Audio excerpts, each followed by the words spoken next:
Welcome, in front of me is an ALCATEL U5 HD, and today I will show you how to put this device into recovery mode. Now to get started, let's hold the power key, select power off, and wait for the device to power down. Once it has, you want to hold power key and volume up, both of the keys at the same time. From here you should see language selection, so using volume keys you want to select your desired language and then press power key to confirm it.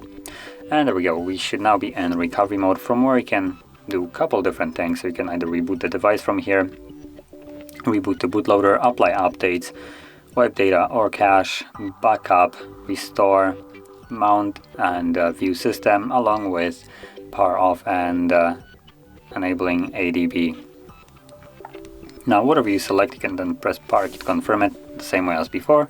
Now I selected reboot system now just to leave this mode, and this will take me back to Android.